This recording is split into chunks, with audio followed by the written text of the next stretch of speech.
Good afternoon, everyone. My name is Samantha Tweedy, and I am the president of the Black Economic Alliance Foundation. And I am joined here this afternoon with Mariko Silver, who will introduce herself to you in a moment. But first, just want to say a huge thanks to all of you for participating today. Grateful to Cornell Brooks and the Trotter Collaborative for Social Justice for having us and for deciding to include a workshop on fundraising and philanthropy in this larger discussion and conference around advocacy. The workshop that we will lead today is really rooted in two truths and holding those two truths all at the same time. The first is that philanthropy must be, and in certain spaces, philanthropy always has been a tool in the fight for social justice. The second truth, equally important, is that for philanthropy to serve as a tool in the fight for social justice, it requires us, the community of social justice advocates, to be eyes wide open, knowledgeable, and to play an active role. So our hope for the conversation today and the workshop today, which we know will be incredibly engaging and really is intended to be just that, a workshop, a back and forth, a learning experience, a conversation. To examine some of our own history. So HT being physically located in this Sorry, area. I think someone came off mute. If you don't mind muting, folks, appreciate that. So what our goal is that this is really interactive. It's a workshop, it's a learning experience, it's a conversation. And that we're able to really build on those two truths that our conversation is rooted in creating the kind of opportunities for skill building, practice, and real learning. So let me just give you a little bit of an example of what I mean by holding those two truths to be true from my career. So I've had the opportunity to sit on both sides of the fundraising table, so to speak.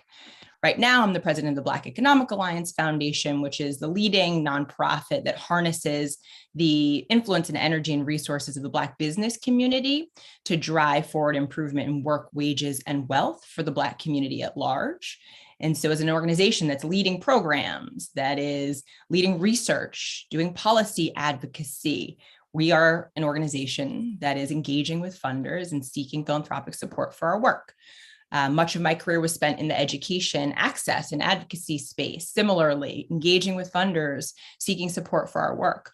I also worked at the Robin Hood Foundation, New York City's largest anti-poverty foundation, where we were leaning into support nonprofits that were working on anti-poverty work, and where I launched something called the Power Fund, which was a fund that was directly targeted at investing in leaders of color-led organizations at the intersection of economic injustice and racial injustice.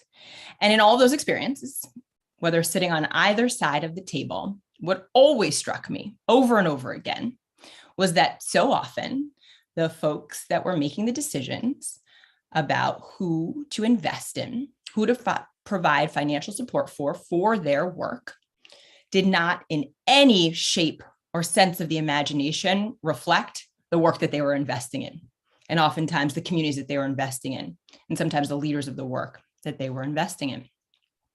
When we launched the Power Fund, which was directly in response to the fact that even in 2020, when we launched the fund, only 10% of philanthropic dollars over decades had gone to organizations led by leaders of color. We took a bright look at the data, and what we reflected on was that so often what we saw across philanthropy held to about 90% of philanthropic leaders being white, about 70+% of program leaders being white. And so this recognition of how we'd gotten to the place where we needed to build special funds that were investing in leaders of color felt very clear. Now, this is not simply true of race. It's true when we look at gender. It's true when we look at all of the isms that face our society, so many of them that you all are leaning into work around. And so that's really where we want to make sure that we're being eyes wide open. Now, the good news for all of us is that philanthropy is starting to see this, both in terms of who philanthropy should fund, but not just in who philanthropy should fund, but who actually brings the expertise that should be listened to on the challenges that we're trying to solve. Because let's be clear, this isn't simply about closing disparities or closing gaps, right? This is about what makes sense. Philanthropy is in the business of solving society's biggest challenges. And when we think about everything we do in the world, right? Who we visit to go see the doctor, who we visit to go see to fix our car, which teachers we're seeking who are going to educate our children, right? We're always looking for those who have the expertise that is actually going to drive the solutions that work and the solutions that stick. And so in thinking about how philanthropy is opening its eyes to more widely reflecting the work and the communities that the organizations it funds are in service of, this isn't simply about doing what's right. It's not simply about moral imperative. It's about getting to those best solutions. And so that's the moment we're in, this moment that is actually really exciting and a huge opportunity for the kinds of conversations we're having today, where philanthropy is really recognizing this, is asking different questions and is seeking different answers and seeking different folks, largely those who are in the work, who have both the lived and professional experience to drive the solutions forward that are the experts at the table. But it can't just stop with the door being opened. It can't just stop, and it won't just stop with the opportunity being available. And that's where the knowledge and the activation on our part comes in. It's going to take each of us and all of us, and I say it that way intentionally, each of us in our own right, but also all of us as a collective, to be able to really move the needle on this shift that we're starting to see. And so we all know that you have the answers that philanthropy is looking for because you've been leading on this work, and that philanthropy is working to catch up. And what we're hoping today in this workshop to do is be able to set the table for some of those skills, some of that knowledge base that allows you to lean in. And we know that this is going to bear fruit not only for the organizations that you all are leading and the advocacy goals that each and every one of you have, but for our collective social justice efforts in this community. And lastly, we also hope that the workshop shines light on a third truth, which is so much of what we talk about when we talk about the skills that are needed to effectively raise money for the work that you're doing. So many of those are already inside of you, right? You all have spent time, even just today and during this conference, thinking about how you organize, thinking about how you mobilize, thinking about how you work with media. It's storytelling. It's bringing what you do, what you know, your expertise lived in professional to life in ways that motivate, in ways that mobilize, in ways that inspire, and in ways that importantly drive the outcomes that you are seeking. And so much of that is what you're already doing day in and day out, whether or not you have ever asked for a dollar or a cent for the work that you're doing. And so the last thing that we hope that this workshop brings to light is all of those pieces that are already in the work that you're doing, in the way that you're thinking, the way that you're communicating about that work, and how you can put the lens on top of that that's already in you to make it an effective tool for bringing dollars in to support your work. Mariko, I'll turn it over to you. So first of all, just welcome and hello, everyone. I'm so honored to be doing this together with Samantha. I already taken 10,000 notes on what she said. So we're all in learning mode all the time. So we'll just invite you to be in that learning mode with us together. At the same time, we want to be able to convey some very specific skills during this seminar, and we want to be able to talk with you about the questions that are on your mind. So first of all, just logistics, and then I will introduce myself. A couple of logistics. Please feel free to put any questions that occur to you all throughout the conversation into the chat. We'll either answer them live, or when we send you guys off into small breakout groups to do a little exercise, Samantha and I will caucus on the questions, and we'll try to consolidate and come back to you. And we'll leave some time open at the end to have an open-ended conversation.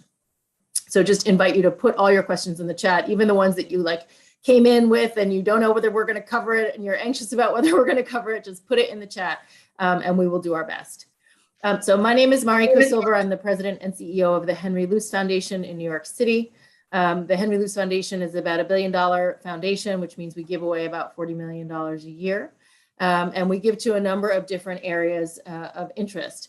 And one of the reasons that I'm actually really excited to be with all of you here today is none of the areas in which we represent ourselves on our website, necessarily would on first read intersect with the kind of work that you all do. But in my view, the work that we do in those areas on our website does. So the first demystification that I want to take on is that the way that foundations necessarily present themselves and talk about themselves, it may align more than you think with the work that you're trying to do. And so to what Sam said about storytelling, that is a big piece of fundraising. How can you make the connection with the funder who you're seeking to approach? And that's the way that we've designed our little exercise, made up exercise today, and hope to talk with you about throughout the hour plus that we have together.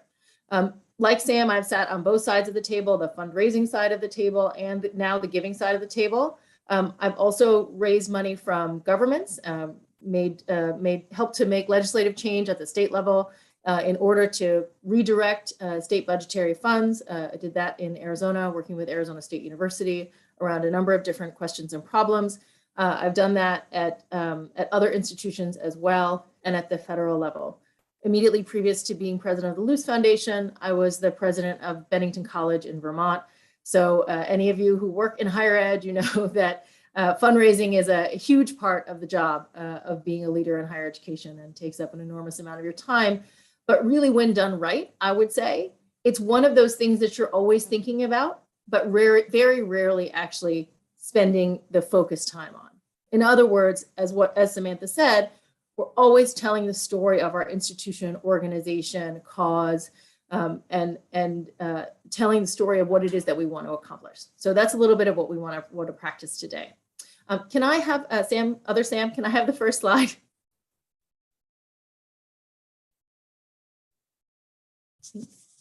Maybe Samantha Fletcher, can I have the first slide? Thank you. Or Devin, whoever's screen share. Next slide. You guys can see our faces. You don't need to see them all blown up there. So we just wanted to make sure we touch on the goals of the workshop. And this is where I would just start the open invitation to put things in the chat. If there are things that you see here that we're not going to cover and you want to make sure that we try to cover, we're happy to do that. But what we laid out is to really talk about fundraising as a tool for advocacy, to try to demystify the fundraising process. And really most of our time we want to spend on the mechanics of fundraising. Because we understand that in the audience, there's a wide range of experience and expertise related to fundraising, not just for the things that are unpopular, as it says in the title. We didn't choose the title, but I like it, as it says in the title, but also just more broadly. To me, the thing that kind of takes the fear out of fundraising really is to think about it as storytelling, not as selling. Some people are super comfortable selling, and that's great. But for those of you who might be uncomfortable talking about money, asking for money, which is a lot of people, thinking about it as storytelling and inspiration and advocacy, I would invite you to anchor yourselves there rather than anchoring yourselves in the money. And so the storytelling is an avenue to getting to that set of questions and conversations that really is about money. Next slide, please.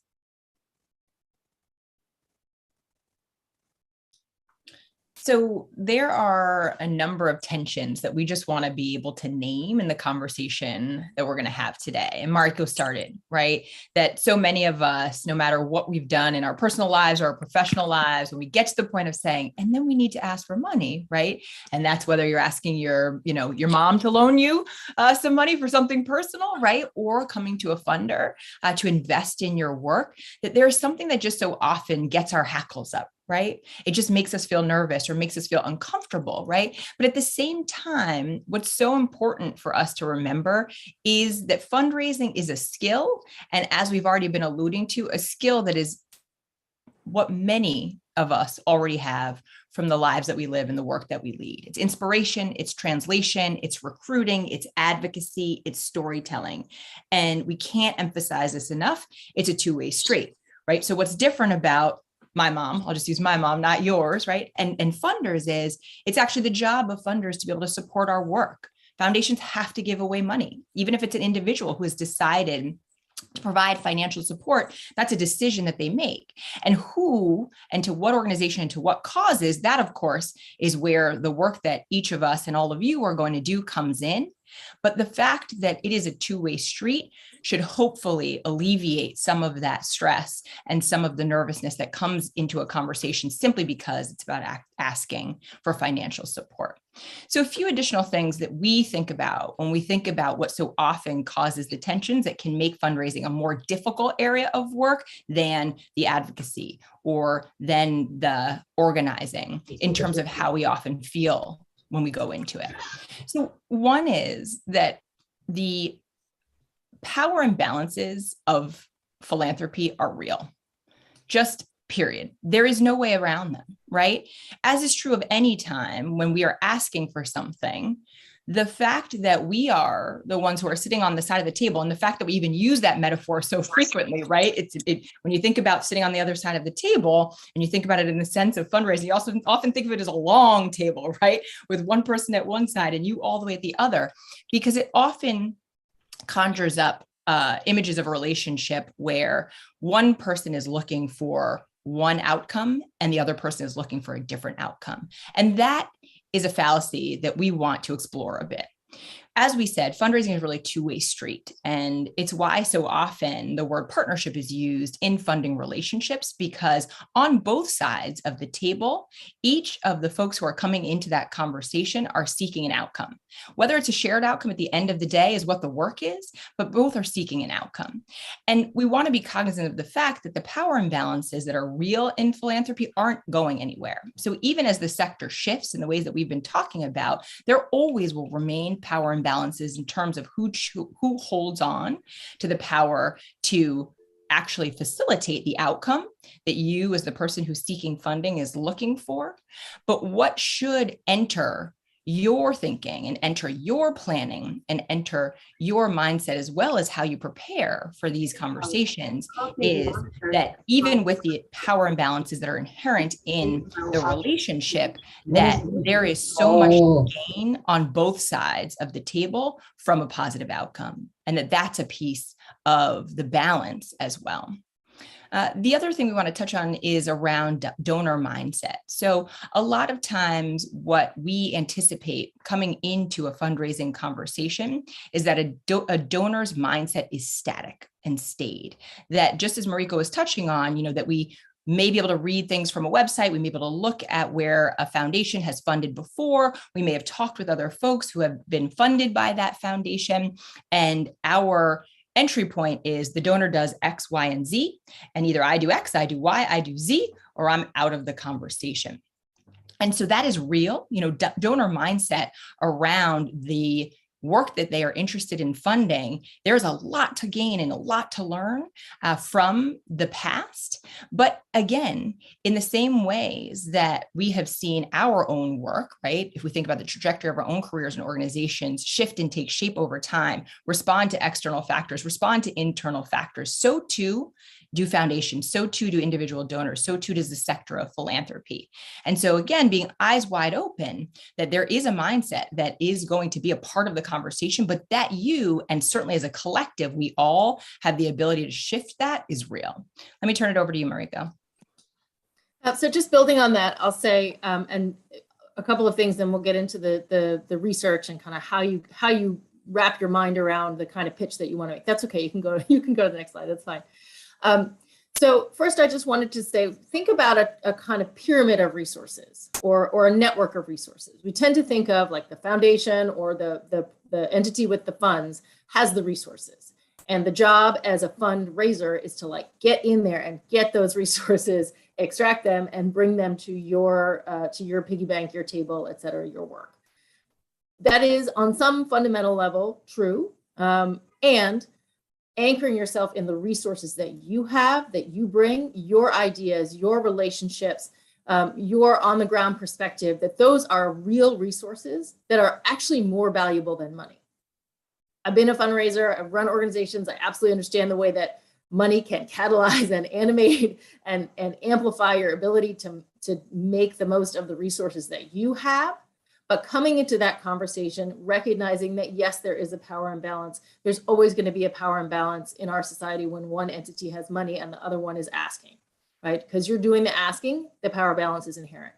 And the most successful fundraising conversations, while they do not shy away from talking about money, because if you never ask, you're not going to get it, that also that the idea that the conversation, you are bringing those resources to the table. And actually, those are resources that the funder wants. that the funder needs to be effective. Money sitting by itself has no kinetic capacity, right? It's not actually making any difference in the world. If someone is already in the guise of a funder, they're trying to make a difference in the world. They're trying to do something. They're trying to affect some kind of change or some kind of material shift. And money alone can't do it. Otherwise, they wouldn't be a funder. They would be in finance, right? Money alone can't do what it is that they are trying to do. And so you bring a resource to the table that they need. It's not just that they bring a resource to the table that you need. And so the first step in kind of doing your research, in a sense, would be to map your resources. What are your resources that you bring to the table? And then to engage in a similar kind of resource mapping exercise about the funder whom you're approaching, right? Who's the funder? Who makes their decisions? There are lots of different kinds of funders. You see them on the slide. I'm not going to go through them each in detail, but understanding where the funder, whoever you're approaching, fits in their own mind and also in the external perception in the kind of ecosystem, if you will, of funders for your area, or even funders outside of your area, right? What are the other areas they fund that may seem on the face of them to have nothing to do with you? Make sure you really understand the full breadth of what they do, in part because that enables you to you can still tell the story you want to tell, but then when you're sitting across the table with them, you can like reach into your bag of resources and engage them across the fundraising work that they do. You may see connections in the conversation that you didn't see when you were kind of preparing the pitch. So I would just encourage you to go into those as conversations, but well-researched conversations. You want to make sure you understand their organizational structure, their motivations, where they come from, where the money comes from, how they think about where the money comes from. And just to call it out specifically, you've got some funders and organizations that are trying, in a sense, to atone for where the money comes from. And you've got some that are like really leaning into where the money comes from. So what is their own attitude about their own money, right? And how do they think about it? And I will just say this one straight out, whose money do they think it is? So that can be a hard thing to figure out from the research. But if you've got a foundation president or a program officer who's been talking a lot about the work that they do, they tweet or they've done some talks on YouTube, or you can find some things that they've written. You want to find all of that. You also want to do the really basic fundamentals. You want to read their 990. And if you don't know what that is, put a little note in the chat. There's no shame here. Everyone should ask the questions, but you should know how to read their 990. You should do some research on places like, it used to be called Foundation Center. I think now it's called Candid. There are lots of white papers and other research pieces out there about all kinds of funders. Funders talk about themselves. Even the most sort of opaque and mysterious funders will take somebody like a Mackenzie Scott right now, we've all heard of Mackenzie Scott now. There's a lot of hand-wringing in the philanthropy world about how does she make her decisions and so on and so forth. But she also talks about how she makes her decisions. And to some extent, for the storytelling part, you got to take people at their word. You can look under the hood as much as you can from the outside, but you got to take people at their word because they're telling you what kind of conversation they want to have. So that you go in there well-researched, well-resourced, clearly understanding the resources that you bring to the table and how they might match with the resources and the ideas of self, in the sense that the funder brings to the table. Sam, do you want to add anything to the research conversation? I think it's just easy to bring into this next step, which is around finding your connections, which is another piece of the research, but one that is so important. One, because like in everything that we do, philanthropy is filled with people. It's a human game, right? And when we think about who we're going to call to fix our dishwasher, who do we call? We call our friends. We call our folks who have dishwashers, right? And we ask them, right? When we think about where we want to go for dinner on Friday night, and we're looking for a recommendation, we reach out to the people around us. The same thing happens in the world of philanthropy. And because so often when folks are thinking about giving out the funding that they are responsible for, they're looking for an element of trust that can't be defined by what they're going to find in writing anywhere, or if it's a new relationship, they don't necessarily know simply from meeting with a new executive director or a CEO who is new to them. They're going to rely on folks around them for the vote of confidence in their trust of the organization and the leader. And so finding your connections, who you know you can get the kind of information that Mariko was sharing that might be beyond what's available on the website or beyond what's available on the 990s is a piece of that preparation that's so important. But also, we want to look at the relationships that are around and within the funder. Who do they know? Who are they listening to? Who are they funding? If it's your area's voting rights, who else are they seeing as experts in that space? And that may be through the organizations they're funding, or it may be through the things that they're saying about what they're considering and who they're reading. And so figuring out what the relationships are, even if you don't have any that intersect at the first moment when you're looking into a funder, but looking at who the relationships are that they have built and that they are learning from and that they are funding and that they are engaged with is critically important. The reason that you see here a lot of different categories of relationships that go beyond simply networks and direct connections is because, again, of that idea of trust. Who is it who knows the work that you do, who is able to speak to the work that you do, that may be more closely connected, aligned, or speak the same language as the funder? Folks who can be ambassadors and endorsers of your work can be critical in the whole spectrum of ways that you're showing up for a funder.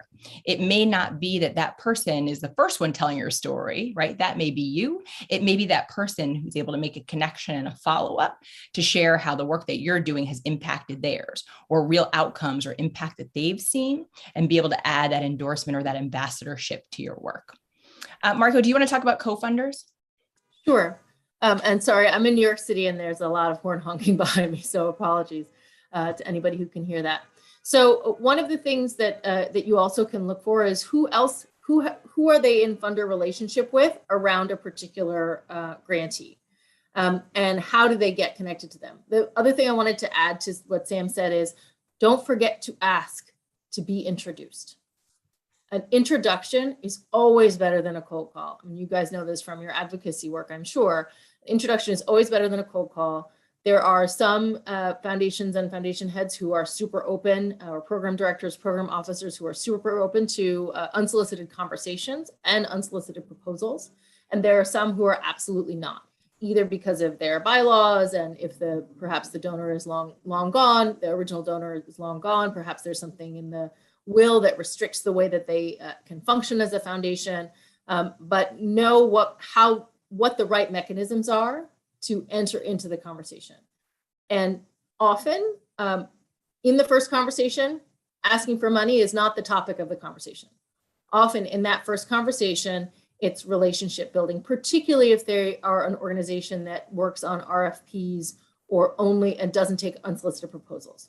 Right, so then your questions are really all about what they're interested in, as much, and getting them to know and understand just a little bit about your organization. That's in that trust building phase. And with that, maybe we'll go to the next slide. So just want to encourage everybody to think about, as they build their funder relationships, what kind of stories might the funders want to hear? Who are the messengers, right? Who's the introducer? Who's the messenger from within your organization? Or maybe it's actually not even first a messenger from within your organization that makes the connection and in a sense makes the pitch. So back to what Sam was saying about co-funders, maybe it's another funder who supports you, who makes the introduction, or even before they make an introduction, they kind of make a soft pitch for your organization and for your work. They invite another funder to an event that you're holding, or they talk to them when they happen to run into them on the street. So you always want to prepare your current funders and your current supporters to be advocates for you for making those connections. Think about how, sorry, Sam, go ahead. No, good. So you think about how the funder can hear it. Are they a funder who, from what you know, and you may not know this going to the first conversation, but this is part of what you're trying to feel out in that conversation. Are they what I would call a heart-driven funder or a head-driven funder, right? Are they always going for the kind of intellectualization and the concept, or do they primarily want to be moved to support the work? Almost every funder wants both, but often organizationally, institutional, culture-wise, they'll lead with one or the other. That you have to engage the head, let's say, before you engage the heart, or you have to engage the heart before you engage the head. So think about what your approach is to the storytelling, not just the content of the story, but what your approach is to the storytelling. And in this, I'm not saying be manipulative, I'm not saying being anybody but who you are, but in the being who you are, you guys know from your advocacy work, from your other kinds of translation work, that talking to the person who's in front of you is the most important part of building relationship and having a conversation. If you're talking to somebody else who isn't there, then you're not going to connect with the person who's in front of you. And I would just underscore that last piece, that there is a lot that you're going to learn about the foundation or the entity itself. And that is hopefully going to be able to drive you in understanding, do I start with the heart or do I start with the head? But the individual who becomes your relationship point, whether that's a program officer or the head of the foundation, we just can't forget that people matter. People matter, people matter, people matter in this work. And so you may have somebody who is reflective of their organization, but has a different way of thinking or a way that makes them tick. And you don't want to overlook that. So you can't go so far into an individualized perspective on this by what's brought from your relationship manager, but you also have to do both, because at the end of the day, that is the person who is pitching you and your work to the wider organization or to the board or whoever is ultimately making the decision. And so being able to not only translate your work for the entity, but translate your work for the person who's ultimately going to translate it to the rest of the decision-making group is so important. And if you'll go back to step 3, the next slide. We might have, there we go. Perfect. Is the other thing we just want to make sure we're not ever overlooking is, even in the situation where the funder is so narrow and concrete, maybe it's a funder who says, I only fund early childhood education, and that's your sweet spot of your work. And you're able to talk for hours about concrete work and programs you've run in that area and share all the data and all the metrics. Everybody wants to understand the connection to the big picture. Funders always want to be inspired. They always want to be remotivated. And a lot of that comes from being able to tell the story, not simply of what your work is doing with the communities or stakeholders that you are serving, but for the broader community, for the broader geography, for the country, for the world. And so no matter how narrow the presentation of the question is that you're being asked, or how narrow the set of ideas that you're asked to communicate on is, never forget to bring it back to the whole, and then make sure to always directly tie how the dollars are going to be directed within your work. Even if it's unrestricted funding, which we'll talk about a little bit later, is always the gold standard of what you're shooting for, as unrestricted as it can be, so that it leaves you with the most flexibility. You need to be able to paint a picture for the funder of exactly how their support is going to make a difference for you. What is it going to be directed towards? How is that going to allow you to either grow or to improve or to do something you haven't been able to do yet, or do something more important than what you've been able to accomplish thus far, and to be able to directly tie their investment to an outcome or to a set of outcomes that are critically important to the mission of your work. Give the next slide, please. Thanks. So we talked a lot about relationship building, so we don't need to revisit everything here, but only just to say, I would encourage you never to consider any conversation a dead end. There will be all kinds of conversations in fundraising. There are all the time, whether it's individual fundraising or institutional fundraising, where people like put up all their barriers. They say no before they've even actually said no, right? They're like emitting no to you all the way through the conversation. So depending on what kind of conversationalist you are, sometimes you can kind of stop in the middle and say, maybe I'm talking too much. Tell me what you're interested in. Tell me. So you're always looking for that hook to be in relationship with the person who's sitting across the table from you, whoever they are. And you have to be self-aware enough. As Sam said, you may know all the stats and everything else. You have to be self-aware enough to know when you are connecting and when you're not connecting. So back to the earlier note about who's your messenger, like who is your most connected messenger for this person? And you have to just think that through, and you may have to try a few times before you get it. But no conversation is a dead end, even when it's a hard no. We only fund, animal rights, and we're not going to have anything to do with any of the things that you're talking about. Then the closing question can always be, who else should I be talking to? I really appreciate you being clear with me about what you do and don't fund. But this has been a really helpful conversation, because now I understand how you think about your work. Every fundraising conversation is an educational learning experience. So don't get discouraged in the middle of the conversation when you feel that like wall of no go up. Pivot and think about, okay, what can I still get out of this conversation? How can I still engage this person? Because they might still be able to connect you with somebody else on a direct line. They might also be willing to be some kind of advisor to you. People love to give advice, and people who are giving away money often don't get asked as much to give advice, to be real participants and thinkers with you. So even if they are telling you hard no, they're not interested in the thing that you're asking for, they're not going to fund you, or they can't support you. Maybe they're super excited about what you're doing personally, but the organization that they're representing is not aligned with what you're trying to do. So ask questions, ask them how, who else you should talk to, what conversations you have. Ask them for feedback on your pitch. If you really know it's a hard no, and you really know that it's a train going nowhere, then you can say to them, I really appreciate your time. If you would, or if you wouldn't mind, I know you have a lot of these conversations. I would really appreciate your feedback. I would really appreciate your thoughts on how we can do this better when we do meet with a funder who is closely aligned with what we're trying to do. And directly tied to this idea of funders being very engaged in wanting to participate in helping you think and strategize and providing whatever content, knowledge, and expertise they have from their work and their experiences in the space that you work in. Especially nowadays, funders are often, I would almost say always, looking for ways that they can engage beyond the check, so to speak. And so coming prepared with ideas, whether that is a shared thought leadership opportunity, there's a volunteerism opportunity, there is a connecting opportunity, there is an exposure opportunity, there is a data assessment opportunity, right? There is a whole list of ways that you can think about having partnerships and relationships that go beyond the check. But being thoughtful about that in advance, one, often compels the funder to look at you in a different way than someone who hasn't come in with those ideas.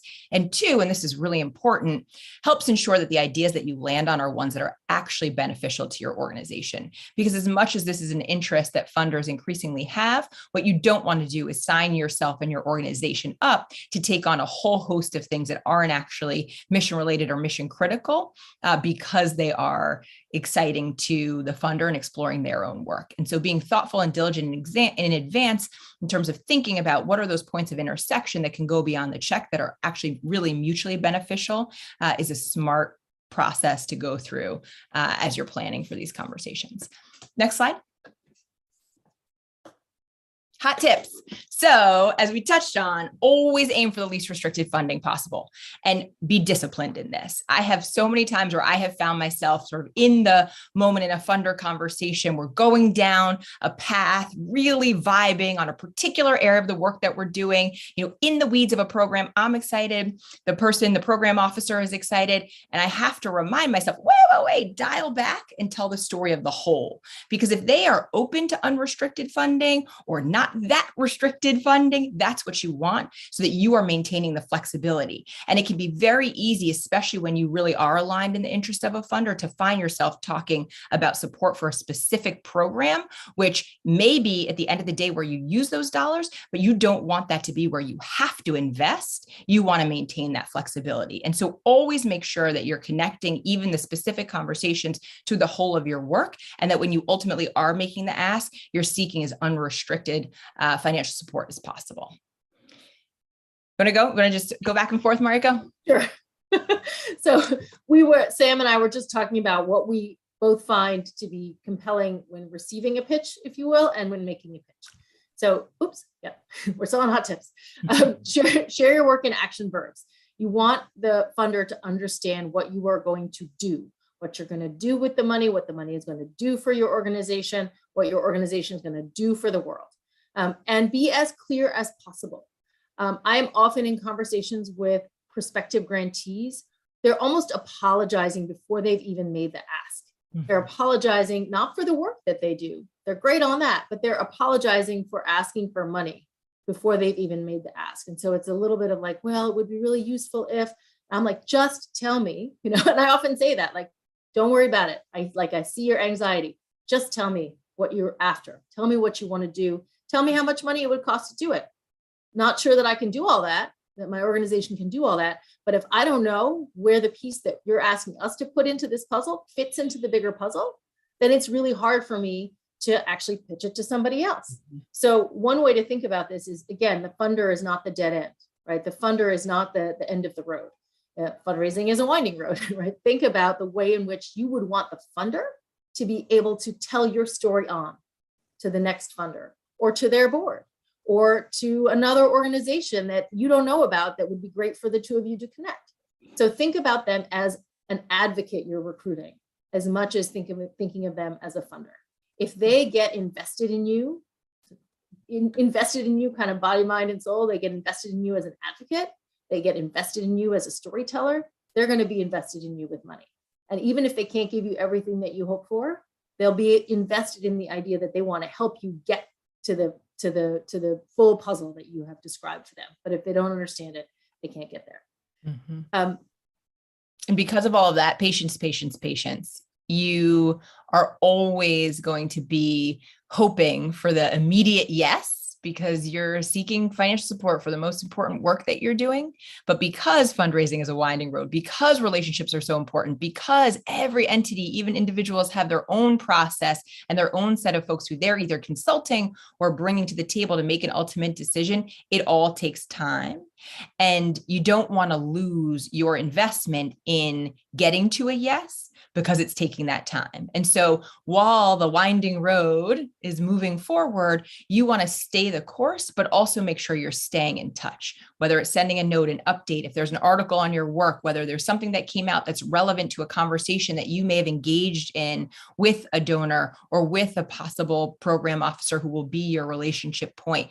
Make sure that conversation, stays active and continues while you're allowing for all of the processes to happen internally and also those connections on the winding road to be made.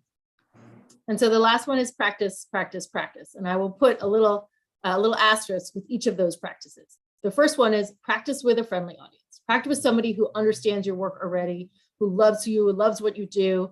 Maybe it's your mom, maybe it's somebody else.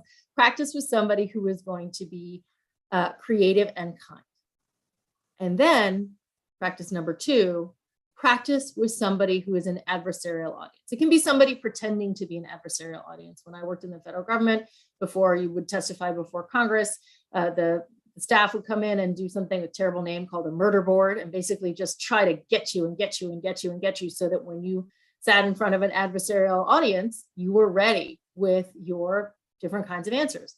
Sometimes in those moments, you won't know the answer. But then you realize that you don't know the answer, and then you can prepare before the real deal. So practice with a creative, kind, and loving audience. Practice with an adversarial audience. They can be the same people playing different parts, and that's okay. And then practice for smoothness. Smoothness does not mean perfection. Smoothness means clarity. Practice for clarity. So it's not a performance in most cases. I mean, you might end up going to a kind of pitch session type of thing, in which case practice even more. But if it's a conversation, just be comfortable with your own language. Make sure too that you have different ways of saying something. Have at least 2 or 3 ways of saying the same thing, because you might be faced with somebody who just doesn't use the kind of language that you use. They're not used to it. They don't, particularly on some of the topics that you all are engaging with, they may be downright uncomfortable. Or they may just not understand what you're saying. And so you have to have 3 or 4 different ways, kind of a translation machine in your head, 3 or 4 different ways to say the same thing. And you might actually need to say it 3 or 4 different ways, coming at it from a couple of different angles until you see the eyes light up and you can see the connection that you're making. And then that gives you additional information about what they're interested in and how they can connect to your work. And so on that point, we are now going to move on to our own practice today. So we wanted to spend a good chunk of our time together actually engaging in what we've talked through. There is a scenario that we have come up with. You all will read the specific words, but let me give you the big picture, which is this is a foundation. And it is a foundation that for a set of reasons seems open to change. So you are able to understand a lot of what they have been doing, what they have been leaning into, what they have been funding. And you also have really good intel that there is an opening for potential opportunity for them to fund what you are now working in. And so we've given you the lay of the land in terms of who they are and what you know and what you don't know about them. And then we want to ask you, if you'll flip to the next slide, Samantha, to do two things. The first is we want to ask you in your team to just quickly pick, are you thinking about climate? Are you thinking about reparations? Are you thinking about voting rights? So that you can just have a clear mission that you as a leadership team, for the purposes of this exercise, are leaning into. And we want you to think about how you would go about approaching this pitch to the funder, both in terms of how you'll prepare. So what are the first steps that you take to ensure a productive introductory conversation? How among you as a leadership team would you assign those preparation tasks?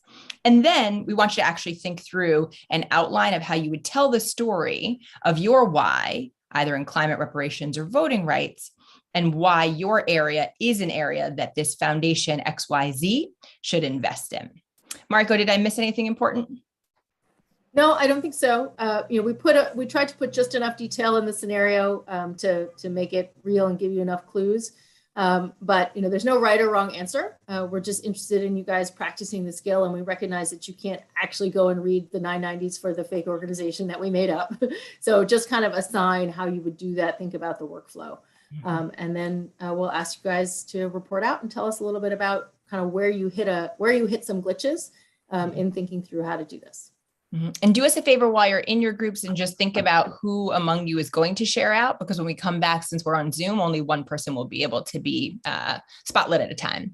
So let's plan, Samantha and Devin, to go into groups now. We will put the scenario and the specific questions also into the chat, I believe. But Samantha, Devin, correct me if I'm wrong there. And we will come back together at 3:40 to share out and to discuss and to answer any of the questions that you all have put in the chat along the way. That's right. I am going to now put a link into the chat, and that's a link to the slides so that people can see the questions there on the last slide, and I will open the breakouts. That's perfect. Thank you. We'll see you all at 3:40.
All right, welcome back, everyone. Samantha Fletcher, are we good to keep going, or are we still waiting for folks to come back in? We're still waiting. I closed it, so it's on the countdown. Oh, okay, great. So you let us know when to kick it back off. Okay, there's 30 seconds left. 32. That was the reason why we started over.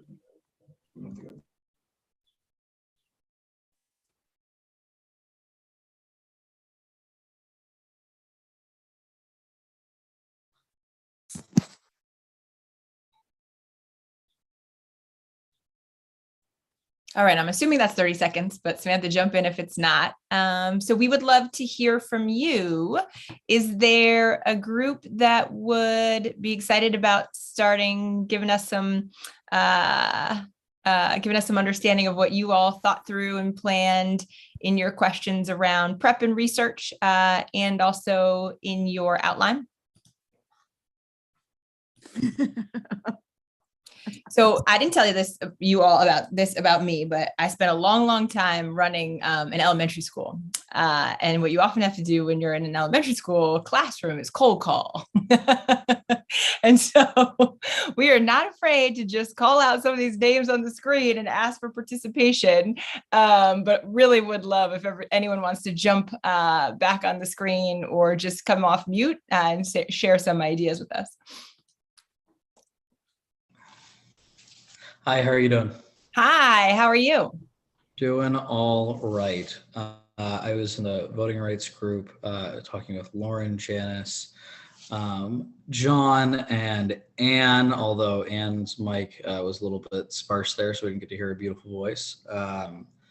But, one thing that I think Lauren pointed out, which is really great, was before a meeting, when we were talking about assigning roles and work, trying to meet possibly with somebody in an offline position with somebody lower in the organization, or meeting with an executive director or, their development folks.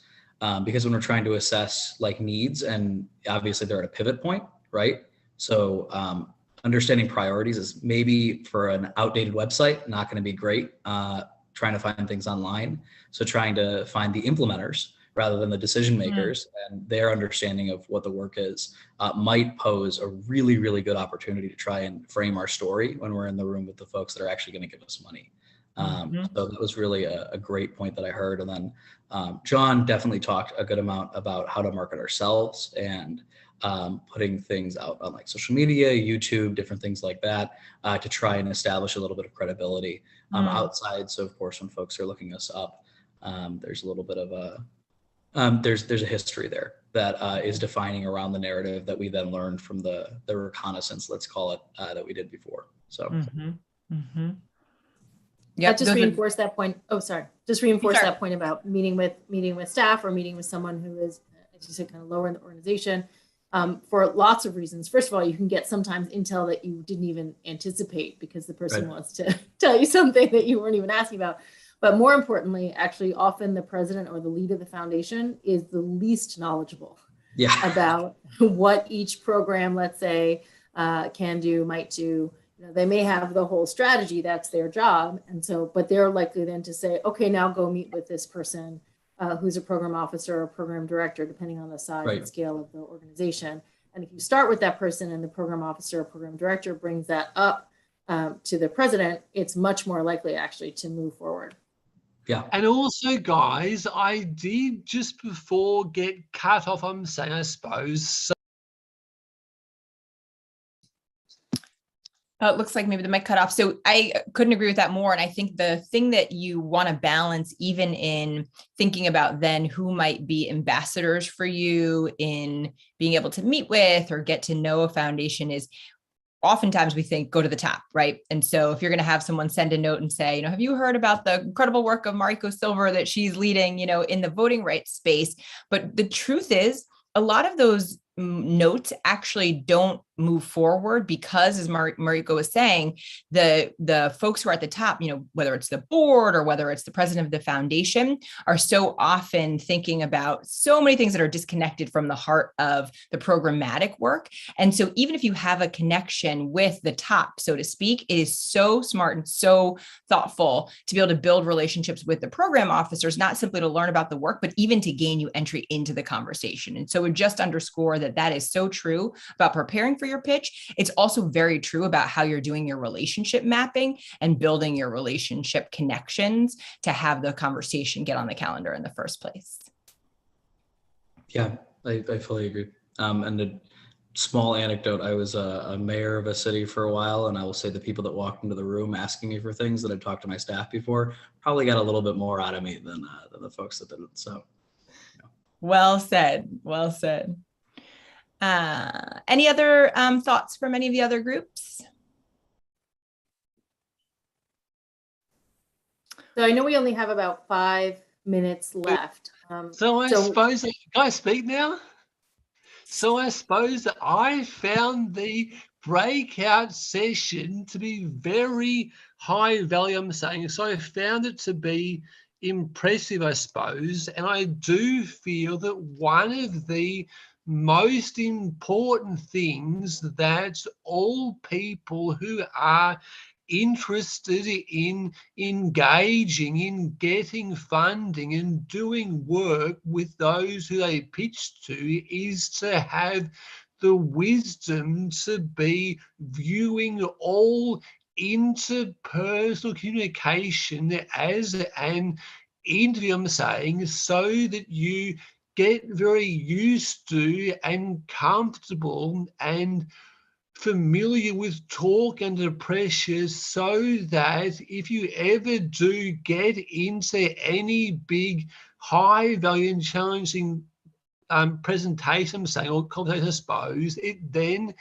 isn't a stress at all, I'm saying, because you are very used and familiar with them, I'm saying, is a way, I suppose, to help with this big and better, I suppose. And also, even I do think it also is very wise. What counts the most is what happens before your pitch, I'm saying. So it's so very important, I'm saying, to be reaching out to those who you will be pitching to before the pitch, I'm saying, so that they can know you, know your work, so you can have invited them into a shared fold of your type of work, I'm saying, is a way, I suppose, to start building a quality relationship, good life with them, I'm saying, with good intention, I'm saying, is a way, I suppose, to ensure that these pitches, I suppose, aren't a stressful pitch. You instead are a mere familiar, because they know because they know you and.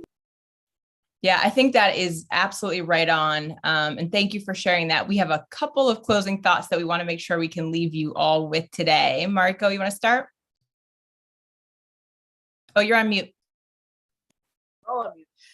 Just quickly to say that, we know we designed the exercise to be about an organization that is not necessarily squarely in the pocket of climate reparations or voting rights.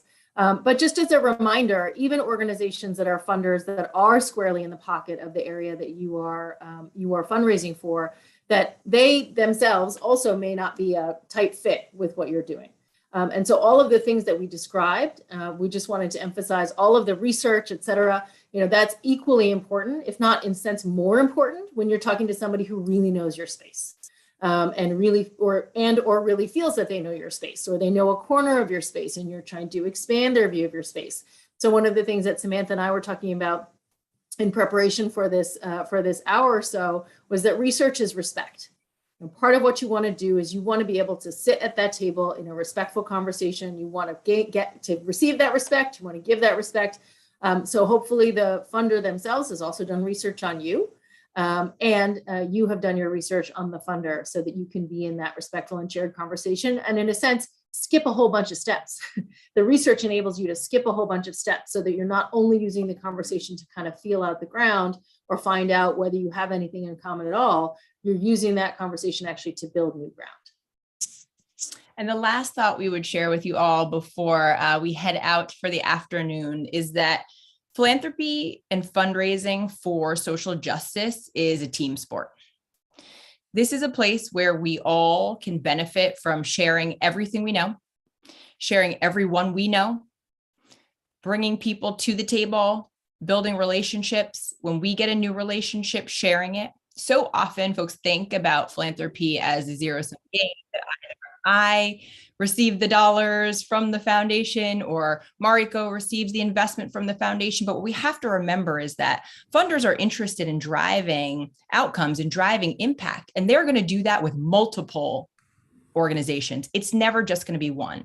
And then if we link arms and we share everything we know, we share our relationships, then what we can do is help inform, educate, and ultimately inspire funders to invest more broadly and deeply in the areas that we are spending our waking and often sleeping hours dreaming of and advocating for.